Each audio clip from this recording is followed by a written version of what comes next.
Hi friends, இன்றைக்கி நம்ம எல்லாருக்குமே ரொம்ப பிடிச்ச ரொம்ப சூப்பரான ஒரு சன்னா மசாலா ரெசிபி தான் பார்க்க போகிறோம். இதுக்கு நான் இன்றைக்கி ரொம்பவே சூப்பரான சீக்ரெட்டான இன்க்ரீடியன்ட்ஸ் சேர்த்து தான் செய்ய போகிறேன்.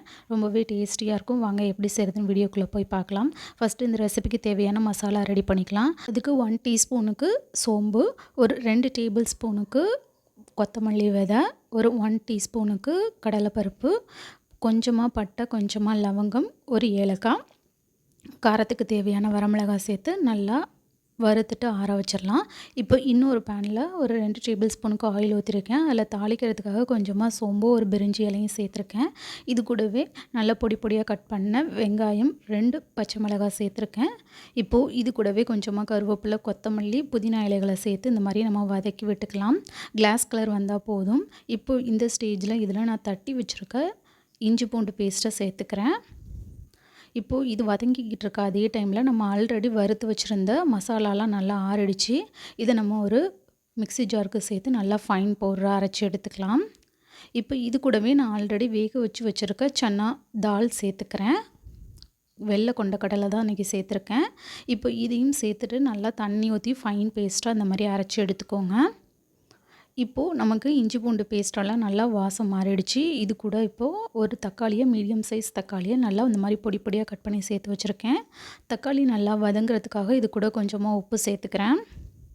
இப்போ இது ஒரு முறை நல்லா மிக்ஸ் பண்ணி விட்டுக்கலாம். இப்போ தக்காளி மசிகிறதுக்காக கொஞ்சம் நேரம் நம்ம மூடி வச்சு வேக விட்டுறலாம். இப்போது தக்காளியெல்லாம் நல்லா மசிஞ்சு வந்துருச்சு. இந்த மாதிரி நம்ம கரண்டி வச்சு லைட்டாக மசிச்சும் விட்டுக்கோங்க. அப்போ உங்களுக்கு இன்னும் கொஞ்சம் கூட நல்லா மசிஞ்சு வந்துடும். இப்போ நம்ம ஆல்ரெடி அரைச்சி வச்சுருக்க அந்த மசாலாவையும் இது கூட சேர்த்துக்கலாம். இந்த மாதிரி நீங்கள் மசாலாவை ஃப்ரெஷ்ஷாக அரைச்சி வச்சுட்டு சேர்க்கும்போது ரொம்பவே நல்லாயிருக்கும். சாப்பிட்றதுக்கு நல்லா வாசமாகவும் இருக்கும். இதை நீங்கள் அரைச்சி ட்ரை பவுடராக நல்லா நீங்கள் ஃப்ரிட்ஜில் கூட ஸ்டோர் பண்ணி வச்சுக்கலாம். இது கூட கொஞ்சமாக மஞ்சள்தூள் சேர்த்து ஒரு முறை இந்த மாதிரி நம்ம வதக்கி விட்டுக்கலாம். இப்போ நீங்கள் ஓரளவுக்கு வதக்குனதுக்கப்புறம் இதுக்கு தேவையான அளவு தண்ணி ஊற்றிக்கலாம். இப்போ நான் ஓரளவுக்கு வதக்கிட்டேன். இப்போ இதுக்கு தேவையான அளவு நான் தண்ணி ஊற்றிக்கிறேன். இப்போ தண்ணி ஊற்றினதுக்கப்புறம் இந்த மாதிரி நல்லா நீங்கள் கட்டிகள் இல்லாமல் நல்லாவே இந்த மாதிரி கலக்கி விடுங்க. அப்போ உங்களுக்கு ஈவனாக வந்துடும். இந்த ஸ்டேஜில் நான் ஆல்ரெடி ஊற வச்சு அவிச்சு வச்சுருக்க கொண்டக்கடலை இருக்குது, அதையும் சேர்த்துக்கிறேன். இப்போது இதையும் ஒரு முறை நல்லா நம்ம மிக்ஸ் பண்ணி விட்டுக்கலாம். இந்த ஸ்டேஜில் உப்பு கரெக்டாக இருக்கான்னு செக் பண்ணிக்கோங்க.